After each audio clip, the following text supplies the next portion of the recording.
What's going on, everyone? So, with all the rumors and speculation going around, that Scream 8 has supposedly been greenlit and that they are in the process of developing that and whatnot, begs the question of, are we finally going to get that cliffhanger?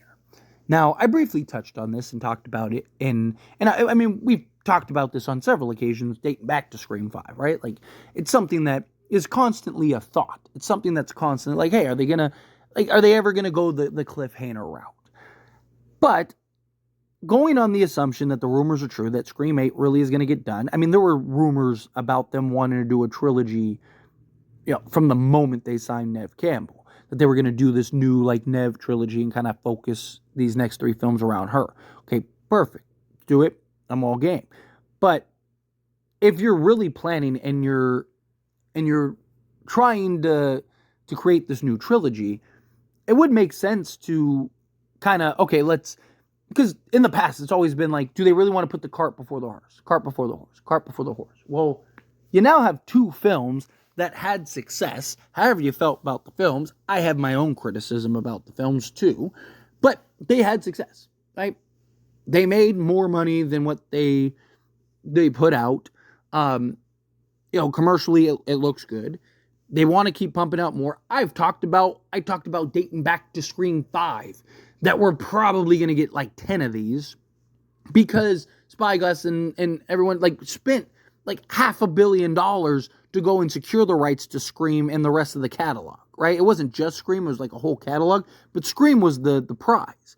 And now all of a sudden they're supposed to be eventually working on a series, and you're getting the Kirby spinoff, and I'm sure you're probably going to get other things. They're really trying to create this like multimedia style, like you're going to have series and multiple spin-off films and then this new trilogy and stuff. So you're going to get a lot of Scream over the next few years. And so if they really are putting this plan together, it makes more sense now than ever, in my opinion, to finally do the cliffhanger route. To finally go the route of, whatever direction they want to go with that. I think that they need to have this kind of overarching story that bleeds into each film, right? Every Scream movie in many ways has kind of been its own thing. And I've talked about, cliffhangers in the past, and a lot of people are like, oh, you need to have this, you need to have the conclude, like the big reveal, right? You need to have that. You can still do that and then still end on a cliffhanger, right? So like you can have a big reveal of the main Ghostface that's running around this film, and kind of have this semi-conclusive ending and kind of keep the standard and tradition of Scream, but then go in a direction to where, maybe a Ghostface escapes, or, a Ghostface is still alive that's there that they thought that died, or, there's, so like what they wanted to do at the end of Scream 2 originally. So, when Sidney's walking through the courtyard and it pans up to the bell tower. Well, originally, Ghostface was supposed to be in that bell tower and looking down at Sidney Prescott. And in hindsight, we would have known that was Roman. That Roman was kind of watching and monitoring her. That was something that they wanted to do. Maybe they do something like that to where, they kill, 2, 3 Ghostface, whatever it is.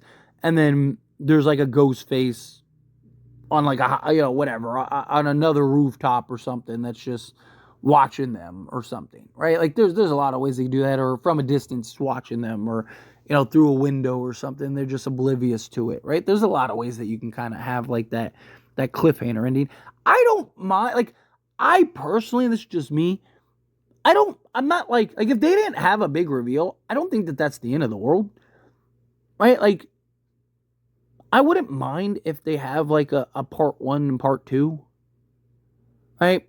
Like I do think that there needs to be some type of kind of like reveal in a sense, but I don't like if they just kind of like, let's say that they left it on a Gail or Sidney potentially dying, right? Like Sidney looks lifeless, she looks dead, and it's like, oh no, did they just kill Sidney Prescott? Or same thing with Gail, right? Choose your character. and we don't get the reveal, I'd be fine with that.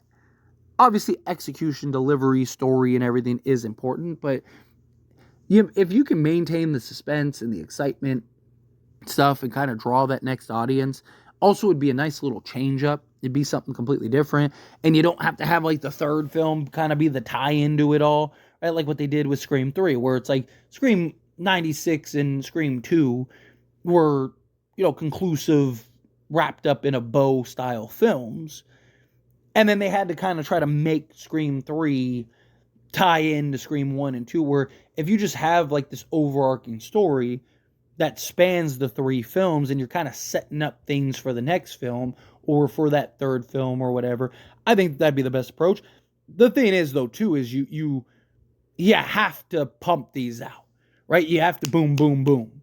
You can't like have this film and then 3 years later, 4 years later, it's like, okay, well, here's Scream 8, right? No, it has to be like within a year and some change. Boom, here's the next film, right? So it has to be something where, you're giving, you're keeping the audience in suspense. You're keeping the audience on this cliffhanger, and people are going to leave the theater and stuff. But we do it with shows all the time, right? Like almost every show that you watch usually ends on a cliffhanger, right? Like, unless like a reality show or something, even some of them, they'll end it on a cliffhanger, right? So I just think that having it, like Scream going the cliffhanger route, I don't think is a big deal. I don't think it's something where it's like, oh man, I can't believe they did that. I think it could be a nice change of pace. I think it could be a nice kind of approach. Again, could you find some balance where like maybe they take out Ghostface, but another Ghostface is there, pops up, stabs Sydney. You think that Ghostface just killed Sydney, and then we're just like, no way, like, no, right? Like, and we're all losing our minds. And then that pivots into the next film. We got to find out and wait. They wanted to do that with Scream 4, right?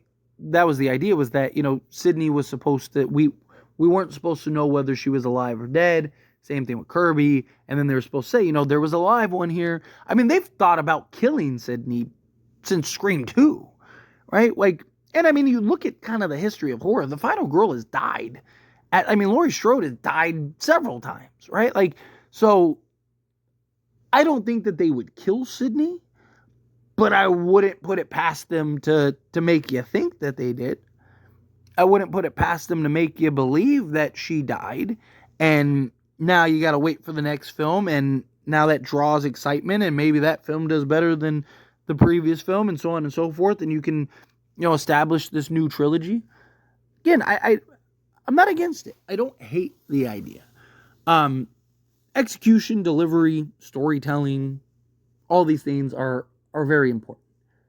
But assuming that it's true, that Scream 8, they're in development, they want to start, kind of putting pen to paper here a little bit, then that would tell me that this upcoming film is probably going to end in some way, shape, or form in a cliffhanger, right? Maybe it's not an extreme one, right? Maybe it's as simple as, like I said, you have the wrapped up in a bow film, all is done, all is right in the world, and then you just pan over and there's like a ghost face just menacing looking, right? Or whatever, right? Like that could easily kind of just be the way that they go about it. It might not be something as like dramatic as, oh, did Sydney just die? Or, Ghostface survives, right?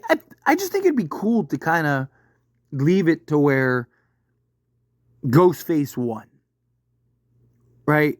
At the end of Scream 7. Like, Ghostface took pretty much everybody out. Sydney's daughter's all beat up. Sydney appears to be dead, right? Like, I actually like the idea of that. Of like like kind of let Ghostface win. Right? Let him have this one. And then pick it back up. You think of like I said, Endgame, Infinity Wars Endgame, where you have kind of like the bad guy winning, and then of course in the end the hero wins. Could you do something like that to where the bad guy wins, but ultimately in the end, the hero ends up winning?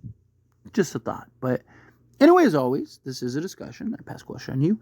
Let me know your thoughts and opinions down in the comments below. What do you think? How do you feel? What are your thoughts? Agree with me? Disagree with me? Kind of mixed in the middle? However you feel, whatever your thoughts are. I'd love to hear it either way, so let me know down in the comments below. That being said, if you haven't liked this video, hit that like button. Helps me a lot. So we enjoy these types of videos, and I truly appreciate it. Not subscribe channel, hit that subscribe button. Turn on the bell notifications. Appreciate y'all. See you in the next one. Thank you.